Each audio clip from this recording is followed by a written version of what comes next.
तो कहानी शुरू होती है एक आदमी को जंगल में दिखाते हुए। ये आदमी पागलों की तरह जंगल से भागने की कोशिश कर रहा था। जंगल इतना घना था कि बाहर निकलने का कोई रास्ता नहीं दिखता। वह आदमी आगे बढ़ता जा रहा था जबकि सूरज पहले ही डूब चुका था। भागते भागते वे एक ऐसे बिंदु पर पहुंचा जहाँ एक परी ने कंकाल से लिखा था, पॉइंट ऑफ नो रिटर्न, यानी यहाँ से कोई वापस नहीं जा सकता। इस बोर्ड को देखकर उसके चेहरे पर परेशानी साफ झलक रही थी। अंधेरा गहरा होता जा रहा था और सारे पक्षी उड़ जा रहे थे। छिपने की कोई जगह नहीं थी। यह आदमी डरा हुआ था, इसलिए वह पेड़ पर चढ़ गया।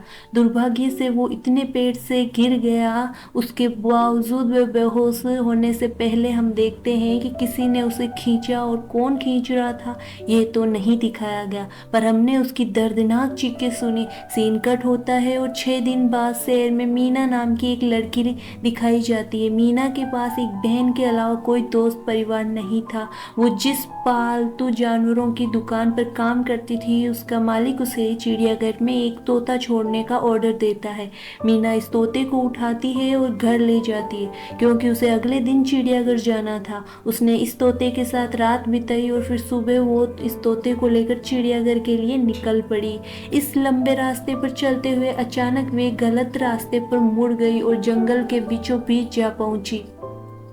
ये वही जगह थी जहां हमने पहले एक आदमी को गायब होते देखा था। वे जंगल के अंदर जाने के लिए अपनी कार का इस्तेमाल करती है, लेकिन जब उसे बाहर निकलने का रास्ता नहीं हो पाता तो उसे कार से बाहर निकलना पड़ता है। उसे लगता है कि आसपास कोई नहीं होगा। जिसने उसे मदद मांगी वह अपने तोते को लेकर आगे बढ़ने लगती है। अंधेरा भी गहरा होता जा रहा था। अचानक सभी पक्षी पहले की तरह इन पेड़ों से उड़ जाते हैं। मीना को एक बूढ़ी औरत दिखी, वो भी उसके पीछे भागना शुरू करती है। वे मदद मांग रही थी, लेकिन महिला नहीं रुकी और भागती रही। जब मीना उसका पीछा करते करते थक गई तो वह वहीं रुक गई। जब तक वो रुकी तो बूढ़ी औरत ने उसे पुकारा और कहा कि अगर तुम्हें जिंदा चाहती हो तो तेजी से भागो और हमारे पास आओ। ये सुनते ही मीना बूढ़ी औरत के पास लौटी और बूढ़ी औरत ने उसका हाथ पकड़ लिया, उसे एक घर में ले गई। घर आते ही उसने इस घर को बंद कर दिया। ये कोई घर नहीं था, बल्कि एक अजीब सा कमरा था जिसमें एक बहुत बड़ा आईना लगा हुआ था। इस बूढ़ी औरत के साथ 2 और लोग थे। मीना ने डरते हुए उनसे पूछा कि ये कौन सी जगह है। वे कोई जवाब नहीं देते और उस मिरर के सामने खड़े होने को कहते, क्योंकि कोई उनसे मिलने आ रहा था। मीना पूछती है, कौन देखने आ रहा है? बूढ़ी औरत मैडलिन जवाब देती है, हमें देखने वाले आ रहे हैं। अचानक यहाँ अजीब सी आवाजें सुनाई देने लगती है। बूढ़ी औरत ने कहा कि देखने वाले खुश है कि तुम आए हो, वे तुम्हारे लिए तालियां बजा रहे हैं। मीना कंफ्यूज हो गई। मैडलिन जिन वॉचर्स की बात कर रही थी ने तो उन्हें फिल्म में दिखाया गया है और न ही मीना या किसी और ने उन्हें देखा है। खैर, अब रात बीत जाती है और सुबह वे इस जगह से बाहर निकल आते हैं। मैडलिन कहती है, ये वॉचर्स सिर्फ रात में ही निकल लेते हैं, दिन में हम जंगल में आज़ादी से घूम सकते हैं। मीना इस जंगल में नहीं रहना चाहती थी। वो यहाँ से निकलने के लिए आगे बढ़ती है, लेकिन मैडलिन कहती है, ये तुम्हारा अच्छा फैसला नहीं है। इस जंगल से बाहर निकलने का कोई रास्ता नहीं है। हमें रात होने से पहले इस घर में वापस आना होगा। अब मीना सूरज की दिशा में आगे बढ़ती है और यहाँ से निकलने का रास्ता ढूंढती है। अचानक उसे जमीन के नीचे कंपन महसूस होता है। वे डर जाती है और वापस घर की ओर भागती है। वे हार चुकी थी। यहाँ मैडलिन उसे हिम्मत देती है और कहती है कि सिर्फ तुम ही नहीं जो यहाँ से निकलने की कोशिश कर रही हो और हार गई, हम भी तुम्हारी तरह यहाँ से निकलने की कोशिश की है।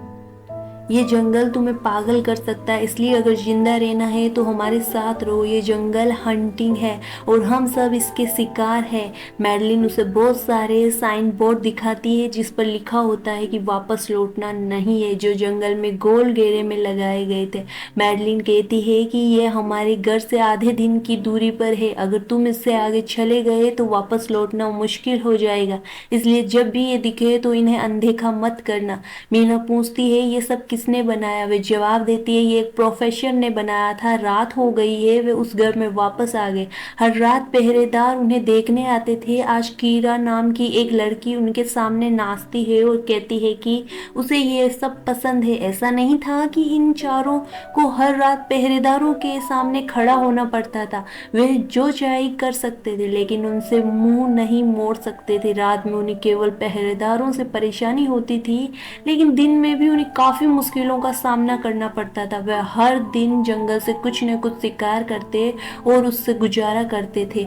अगले दिन कीरा और मीना खाना इकट्ठा करने के लिए जंगल में जाती है। मीना कीरा से पूछती है कि ये वॉचर्स क्या चाहते हैं। कीरा जवाब देती है कि मुझे ज़्यादा तो पता नहीं, लेकिन मैडलिन के पास एक थ्योरी है। उसके अनुसार ये वॉचर्स हमें देखते हैं। कीरा उसे एक गड्ढा दिखाती है और कहती है कि जंगल में ऐसे कई गड्ढे हैं। दिन में ये वॉचर्स इनमें रहते हैं और रात में बाहर निकल आते।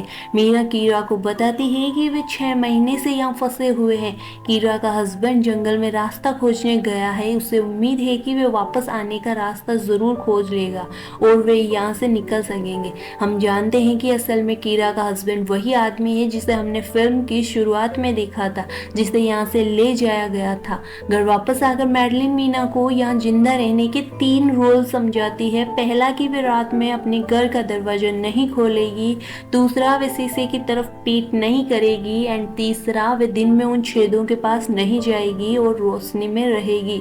अब इस रात मीना उन पहरेदारों के बारे में जानना चाहती थी, तो वो अपनी पीठ आईने की तरफ कर लेती है और ऐसा करने से उन देखने वालों को गुस्सा आ जाता है और वो मिरर पर जोर जोर से मांगने लगते हैं।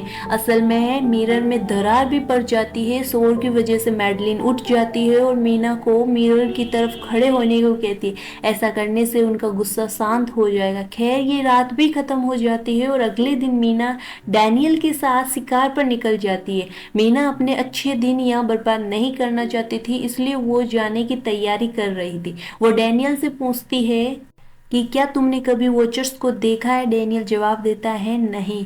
वो कहती है इन छेदों से हमें बाहर निकलने का रास्ता मिल सकता है। डैनियल जो भागना चाहता है उसकी बात सुन लेता है। अब मीना उसके साथ रस्सी बांधकर छेद के अंदर चली जाती है। डैनियल रस्सी का दूसरा सिर पकड़ लेता है ताकि अगर मीना को कुछ भी हो जाए तो वो उसे जल्दी से बाहर निकाल सके। मीना छेद तक पहुंचती है जन उसे ढेर सारा इंसानी सामान मिलता है। मीना ये सामान इकट्ठा करती है और जंगल में फंसे इंसानों का सामान होगा। रस्सी की मदद से मीना और डैनियल सामान बाहर निकालते हैं और मीना के छेद से बाहर निकलने से पहले उसे छेद के अंदर किसी की अंगुलियां दिखाई जाती है। वे नहीं देख पाती कि ये क्या है। वे डर जाती है। वे सारा सामान लेकर अपने सुरक्षित घर आ जाते हैं। या मैडलिन उससे पूछती है कि तुम्हें ये सामान कहाँ से मिला? वे झूठ बोलते हैं, ये सामान जंगल से मिला। मैडलिन यहाँ काफ़ी समय से रह रही थी। उसे पता था कि उसे ये सामान जंगल से नहीं मिला होगा, लेकिन छेद से। वे मीना से पूछती रहती है कि बताओ तुमने छेद के अंदर क्या देखा, लेकिन मीना कुछ नहीं बताती। अब उन्हें छेद से एक कैमरा भी मिला जिसे वे सीसीटीवी कैमरा में बदल देते, उसे घर के बाहर लगा देते ताकि वे निगरानी करने वालों को भी देख सके। मैडलिन उन्हें समझाती रहती है कि तुम गलत कर रहे हो, लेकिन वे उसकी नहीं सुनते। आज वे निगरानी करने वालों का इंतजार कर रहे थे ताकि वे उन्हें देख सके। निगरानी करने वाले अभी तक नहीं आए थे, लेकिन आज उनके साथ कुछ अजीब होता है। उनका दरवाजा खटखटाया जाता है। वे कमरे के जरिए देखते हैं और वहाँ उन्हें इंसानी पेट दिखाई देते हैं। जो भी बाहर था वे कीरा के पति की आवाज में बात कर रहा था। कीरा को लगा कि उसके पति ने यहाँ से निकलने का कोई रास्ता ढूंढ लिया होगा। वे जल्दी से उठती है और दरवाजा खोलने जाती है। मैडलिन उसे रोकती है और कहती है तुम ये दरवाजा नहीं खोल सकती। मुझे पता है कि तुम्हारा पति बाहर नहीं है। कीरा को मैडलिन की बात पर यकीन नहीं हुआ और इसलिए मैडलिन कहती है तुम उसका टेस्ट कर सकती हो। तुम उससे कुछ ऐसा पूछो जिसके बारे में सिर्फ तुम या तुम्हारा हस्बैंड ही जानता हो। कीरा बाहर खड़े एक व्यक्ति से एक किताब के बारे में पूछती है जिसके बारे में उसे पता नहीं होना चाहिए था। अब वॉचर्स बाहर का कैमरा तोड़ देते हैं और सभी वॉचर्स गुस्से में थे। वे अपने घर के बाहर लगे शीशे को तोड़ने वाले थे, लेकिन वे सभी शीशे के सामने खड़े हो गए। ऐसा करने के बाद वॉचर ने शीशा तोड़ना बंद कर दिया। उन्हें मारने नहीं आए। कल रात उनके साथ बहुत बुरी चीजें हुई। डैनियल और मीना मैडलिन को सच बताने का फैसला करते हैं। वे गड्ढे में गए थे। मैडलिन इस पर बहुत गुस्सा होती है क्योंकि उन्होंने एक रूल तोड़ा है। मैडलिन गड्ढे से निकाली गई सभी चीजों को वापस रख देती है। मीना यहाँ रहेगी भले ही वे नहीं चाहती हो। ये समय बीतता है और मौसम भी बदलता है। अब सर्दी आ गई लेकिन वे अभी भी यहाँ फंसे हुए थे। मीना रोजाना बाहर निकलने का रास्ता खोजने जाती लेकिन उसे कोई रास्ता नहीं मिलता। उसने एक नक्शा बनाया और उसे विश्वास है कि एक दिन वे इसे पूरा कर लेगी। सर्दी के कारण उन्हें ठीक से खाना नहीं मिल रहा और भोजन की कमी के कारण उसकी मानसिक स्थिति खराब होती जा रही थी। इस सब में मैडलिन और डैनियल में झगड़ा हो जाता है। वह गुस्से में मैडलिन और मीना को बाहर ही छोड़ देता है और कीरा को सुरक्षित घर में ले जाकर बंद कर देता है। अंधेरा होने वाला था। मैडलिन और मीना दरवाजा खटखटाती है और डैनियल से दरवाजा खोलने की विनती करती है लेकिन वे दरवाजा नहीं खोलता। वे अंधेरा हो चुका था और उन्हें बचने के लिए घने पेड़ के नीचे खड़ा होना पड़ता है। उन्हें पहरेदारों की आवाज सुनाई दे रही थी। इसी समय दर्शकों को मीना और मैडलिन के साथ पहरेदारों की भी झलक दिखाई जाती है। वे लंबे, पतले और खतरनाक थे। वे अपने बिलों से बाहर निकलते हैं और इंसानों को देखने के लिए सुरक्षित कमरे में पहुंचते हैं। जब उन्हें मीना और मैडलिन वहां नहीं दिखती तो वे उन्हें खाने के लिए जंगल में ढूंढना शुरू कर देते हैं। जैसे ही जीव दूर चले जाते हैं, मैडलिन और मीना अपने सुरक्षित घर में वापस लौटने का मौका मिल जाता है। इस बार वे जोर से दरवाजा खटखटाते हैं और डैनियल उनके लिए दरवाजा खोलता है। वे घबरा जाते हैं क्योंकि उन्होंने उन जीवों को देखा है। मैडलिन सभी से कहती है, मैंने आपसे झूठ बोला था, मैं यहाँ फंस गई हूँ। मैं यहाँ इन जीवों की तलाश में आई हूँ क्योंकि मैंने किताबों में पढ़ा था ये जीव परियां हैं। जब मैं यहाँ आई और उन्हें देखा तो मुझे एहसास हुआ कि वे राक्षस है और साथ ही बुद्धिमान भी है। वे कोई रूप धारण कर सकते हैं। उनकी आंखों के नीचे काले घेरे होते हैं। मैंने उनकी हरकतों से अंदाजा लगाया कि वे हर दिन कुछ नया सीखते हैं ताकि हम जैसे बन सके। इसलिए वे रोजाना आकर हमें देखते हैं और वही करने लगते हैं जो हम करते हैं। इस दौरान फिर से दरवाजा खटखटाया गया। जी उनकी तरह ही बात कर रहे थे। वो अंदर आना चाहते थे। ये दरवाजा नहीं खोल सकते लेकिन अगर वे नहीं खोलते तो कुछ नहीं होगा। जीवों में इतनी शक्ति है कि वे लोहे का दरवाजा तोड़कर अंदर आ सकते हैं। उन्हें कहीं छिपने की जरूरत है लेकिन उन्हें कोई जगह नहीं सूझ रही है। फिर अचानक डैनियल की नजर जमीन पर पड़ती है। ये असम्मान थी और जब वे कालीन हटाता है तो उसे एक बंकर दिखाई देता है। वे बिना समय बर्बाद किए बंकर के अंदर चले जाते हैं और उसे बंद कर लेते हैं। उन्हें आश्चर्य हुआ कि बंकर वहां बहुत समय से था और उसे कोई पता नहीं था। बंकर में कई सुविधाएं थी। हजारों दिनों के लिए भोजन, टीवी, तकनीक और अन्य चीजें थी। मीना जानना चाहती थी कि इस जगह को किसने बनाया, इसलिए वह कंप्यूटर चालू करती है। कंप्यूटर पर इंटरनेट नहीं था लेकिन डेटा सेव था। जब उन्होंने इसे खोला तो उन्हें पता चला कि डॉक्टर मार्टी ने इसे बनाया था। प्रोफेसर को इन जीवों के बारे में पता है। वह इन पर रिसर्च करना चाहता था इसलिए उसने ये बंकर बनाया था। वह इस बंकर में रहता था। वह पैसों के लालच में इंसानों को लाया और फिर उन्हें ऊपर वाले कमरे में छोड़ दिया। रात में इस बंकर में छिप गया। बाद में वो राक्षस उन इंसानों को खा गए। खैर अब प्रोफेसर ने उन्हें बाहर निकलने का रास्ता बता दिया था। वे बंकर से बाहर आते हैं और देखते हैं कि निगरानी करने वालों ने उनके सुरक्षित घर को नष्ट कर दिया है। अब वे जंगल से बाहर निकलने के रास्ते पर आगे बढ़ते हैं। जिन पक्षियों के बारे में प्रोफेसर ने बताया था वे शाम को उड़ने लगेंगे लेकिन उन्हें सूरज ढलने से पहले जंगल छोड़ना होगा। इसलिए मीना अपने पास मौजूद तोते को आजाद कर देती है। वे तोते की दिशा में आगे बढ़ने लगते हैं। उन्हें रास्ते में एक कब्र मिलती है। इस कब्र को देखकर मैडलिन कहती है, एक समय था जब वे इंसानों के साथ रहते थे पर इंसानों ने उन्हें धोखा देकर यहीं जंगलों में छोड़ दिया। अब क्योंकि परियों ने अपने पंख और जादू खो दिए इसलिए वो इस जंगल से भाग नहीं सकती। चलते चलते वो एक नाले तक पहुंच जाती है। अब वो इस नाले से भाग सकती है क्योंकि शाम हो चुकी थी। पहरेदार अपने बिलों से बाहर आ रहे थे। मैट्रिन की नाव में बैठकर यहाँ से दूर जाने से पहले डैनियल की मुलाकात उसके साथी जॉन से होती।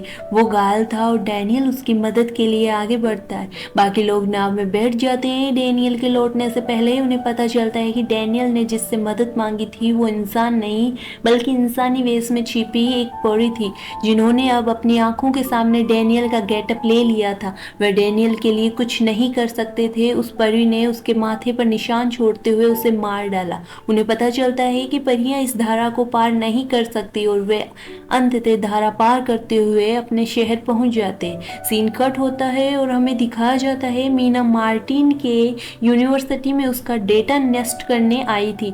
जैसा कि उसने पहले बताया था कि वह उसका शोध डेटा मिटाती है, उसे एक नई बात पता चलती है कि जब हजारों साल पहले इंसान और परियां साथ रहते थे,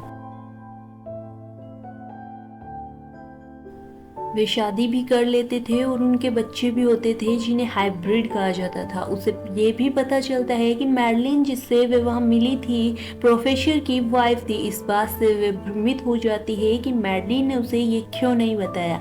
स्थिति पर चर्चा करने के लिए वे कीरा के पास जाती है, उसे बताती है कि मैडलिन जिससे हम जंगल में मिले थे वे वास्तव में प्रोफेसर मार्टिन की वाइफ थी, लेकिन उसने हमें नहीं बताया क्योंकि वे इंसान नहीं थी, वे भी एक परी थी जो रूप बदल सकती थी। कीरा ये सुनकर हैरान हो जाती है। वास्तव में प्रोफेसर की वाइफ मैडलिन की कई साल पहले फेफड़ों के कैंसर से मृत्यु हो गई थी।